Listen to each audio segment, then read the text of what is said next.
싱클레어라는 인물이 약간 심적으로, 정신적으로 많은 성장을 이뤄내는 시기였다, 이런 생각이 들었습니다. 이제 또 다른 모습을 보이게 될 것 같은데요. 어떤 모습을 보이게 될까요?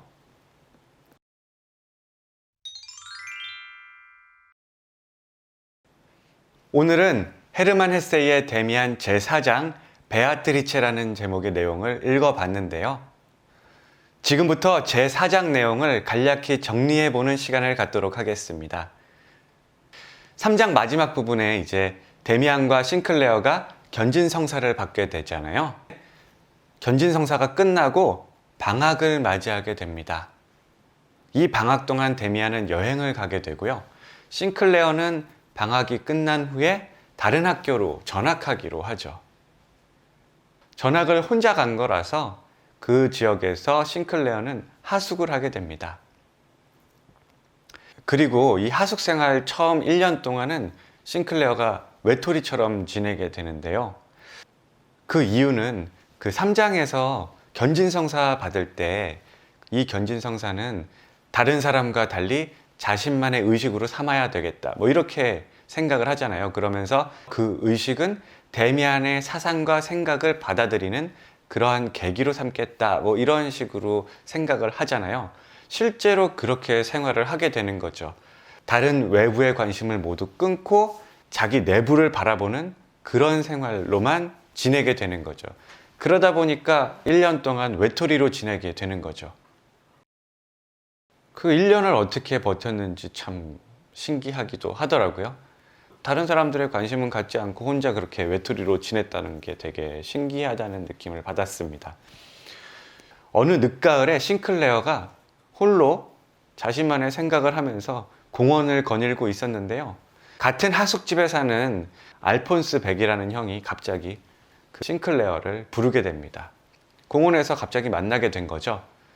그리고는 알폰스 백이라는 형이 싱클레어에게 술 마시러 가자고 권하게 됩니다.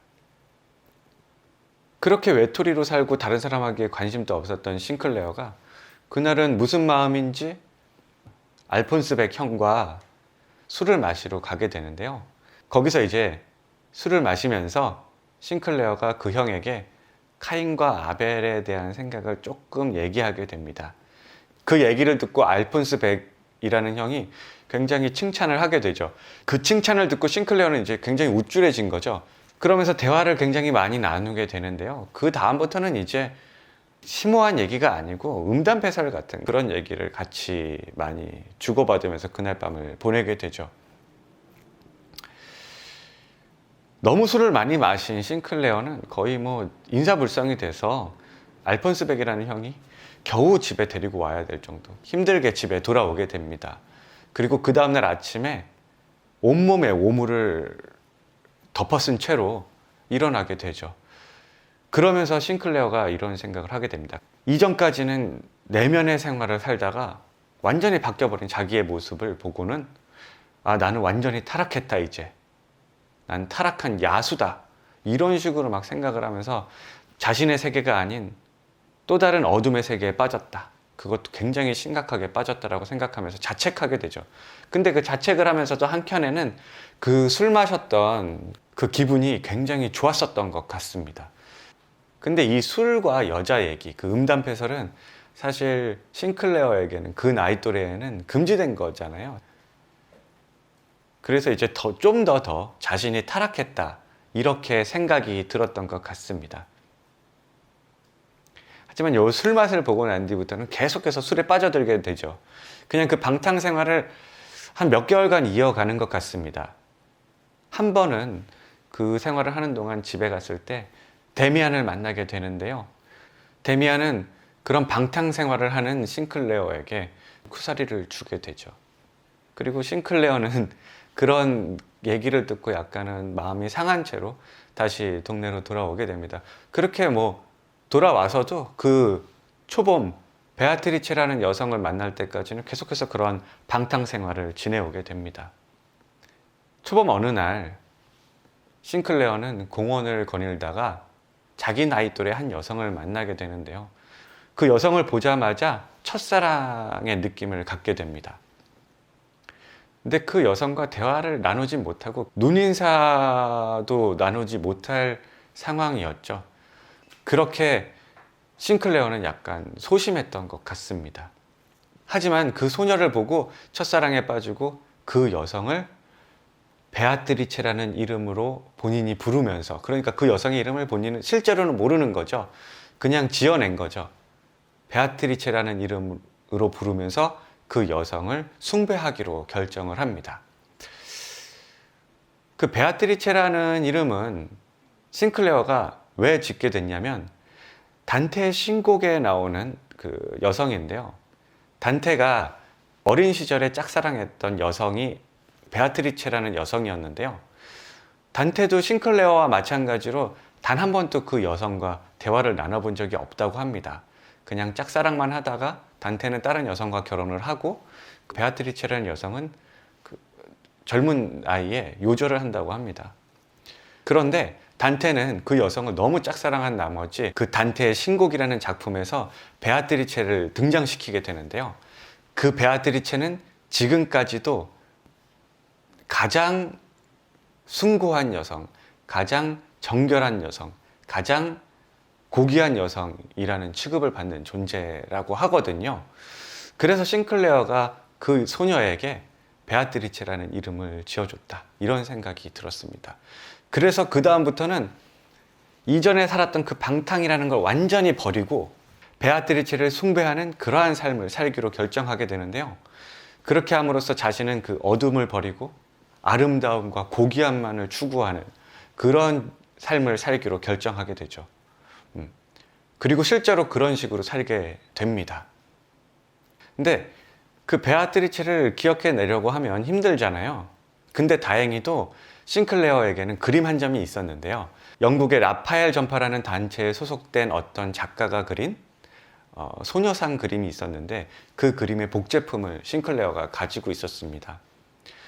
물론 그 그림이 자신이 봤던 그 소녀와는 전혀 다른 모습이었지만, 그래도 그 그림을 굉장히 좋아했던 싱클레어는 그 그림을 재단에 모셔놓고 숭배하기로 하죠. 근데 사실 그 그림이 자신이 상상하는 그 소녀의 모습과는 너무 다르다 보니까 본인이 직접 그림을 한번 그려보기로 마음을 먹게 되죠. 그래서 싱클레어는 스스로 그림을 그려보게 됩니다. 몇 번의 시도 끝에 완성을 하긴 했는데, 그 그림은 완전히 그 소녀와는, 베아트리체와는 다른 모습입니다. 하지만 오히려 싱클레어는 그 그림을 더 마음에 들어 하죠. 왠지 모를 그 우아함, 왠지 모를 고귀함, 이런 것들이 자신을 사로잡게 되거든요. 그래서 이제는 베아트리체가 아니고 그 여성상, 그 그림 속에 있는 여성을 숭배하기로 결정을 합니다. 약간 대상이 바뀌긴 했지만 그 속에 있는 그 고귀함과 아름다움을 숭배한다는 데 있어서는 전혀 바뀐 건 없었던 거죠.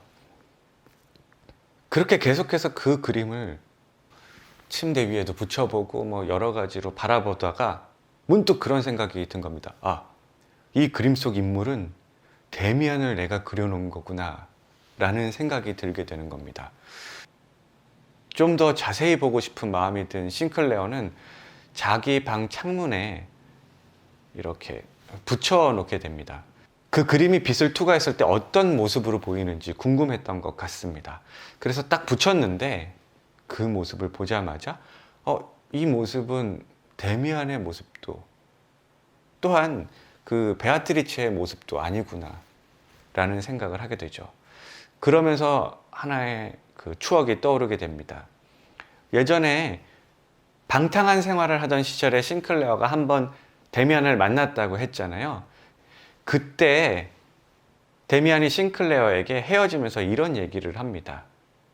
모든 인간에게는 자신 안에 또 다른 인간이 있는데, 그 인간은 자기 자신을 자기 자신보다 더 잘 알고 뭐든 알고 싶어 하고, 그리고 그 하는 것들은 자기 자신보다 더 잘하는 그런 존재가 있다 라는 얘기를 합니다.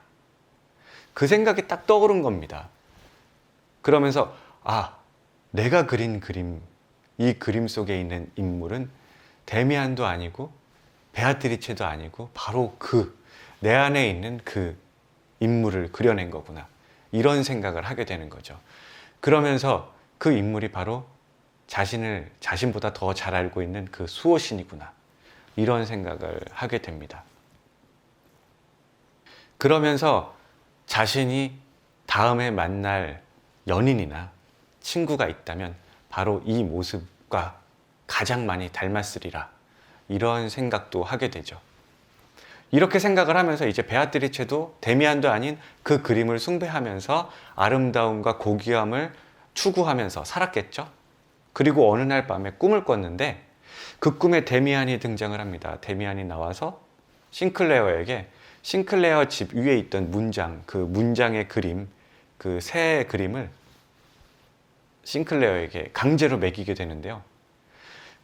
그 강제로 삼킨 그 그림이 뱃속에서 살아나서 싱클레어를 막 쪼아먹는 그런 꿈을 꾸다가 공포에 질려서 깨어나게 됩니다. 악몽을 꾼 거죠. 근데 그 악몽을 꾸고 난 뒤에 갑자기 싱클레어가 그 그림을 한번 그려봐야 되겠는데? 라는 생각을 하게 됩니다. 그리고 그 그림을 그리게 되는데요. 그 그림 속의 새는 자기 집 대문 위에 있던 새의 모양과는 좀 다른 그림을 그리게 되죠. 매번 그림을 그런 식으로 그리는 것 같은데요.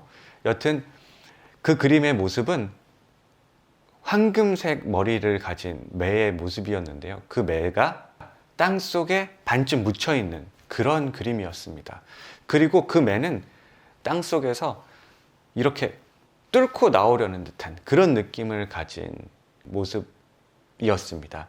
마치 알을 깨고 나와서 새로운 삶을 살려고 하는 그런 새의 모습을 그렸던 거죠. 그 그림을 그리고는 굉장히 만족스러웠나 봅니다. 그리고 이 그림을 꿈속에 나왔던 데미안에게 알려주고 싶다는 충동이 굉장히 강하게 들었던 것 같습니다.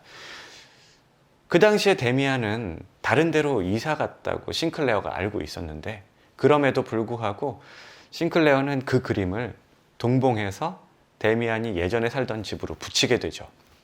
그리고 싱클레어는 그 그림을 데미안에게 붙일 때 자기 이름과 자기 주소는 쓰지 않고 붙입니다. 그래서 누가 보냈는지 모르게 그림을 보내게 되죠. 사실 그 그림을 받으면 누가 그렸는지는 당연히 데미안은 알겠죠. 그렇게 오늘의 내용은 끝나게 됩니다. 오늘 내용을 읽으면서 싱클레어라는 인물이 약간 심적으로, 정신적으로 많은 성장을 이뤄내는 시기였다. 이런 생각이 들었습니다. 이제 또 다른 모습을 보이게 될 것 같은데요. 어떤 모습을 보이게 될까요? 그럼 지금부터는 오늘 제가 이 4장을 읽으면서 선택한 피킹 센텐스에 대해서 얘기 나눠보도록 하겠습니다. 오늘 피킹 센텐스는 딱 하나인데요. 자, 93페이지에 있고요. 지금 나는 완전히 변해버렸다. 바깥 세계에 대해서는 전혀 아무런 관심도 없이 행동했으며 여러 날을 자신의 내면에 귀 기울이고 강물 소리를, 거기 내 마음속 지하에서 출렁이는 금지되어 있는 어두운 강물 소리를 듣는 데만 열중했다. 근데 참 이 내용을 읽으면서 왜 이 내용을 제가 피킹 센텐스로 골랐냐면 싱클레어라는 인물이 보통 사람과는 분명히 다르구나 라는 생각이 딱 들었습니다.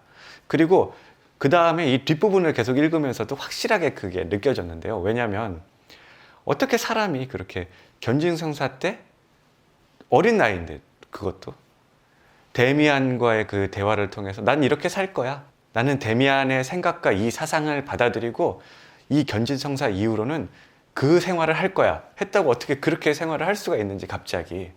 그래도 그 부분은 어느 정도 이해가 가는데 1년 동안 외톨이로 지낼 수 있는지, 그리고 난 뒤에는 그 술 한 번 마신 뒤로 갑자기 그렇게 방탕한 생활을 계속해서 이어갈 수 있는지, 지치지도 않고, 그러다가 또 갑자기 소녀 한 명한테 꽂혔다고 그렇게 그 방탕했던 생활, 그 술 마시던 그 생활을 완전히 버려버리고 그냥 아름다움과 고귀함만 추구하면서 그렇게 살 수 있는지, 사람이 되게 분명히 이 부분에서 싱클레어라는 인물은 보통 인물은 아니다. 그래서 이 인물과 나를 매치시켜서 분명히 생각할 수 있는 게 맞는가? 뭐 이런 생각이 약간 드는 그런 문장이었습니다. 되게 그 싱클레어라는 인물에 대한 특징을 잘 보여주는 그런 문장이 아니었나 그렇게 생각이 들어서 오늘의 피킹 센텐스로 골라봤습니다. 오늘은 여기까지고요. 구독과 좋아요 부탁드리고요. 주변 분들에게도 추천 많이 부탁드립니다. 그럼 다음 시간에 뵙죠.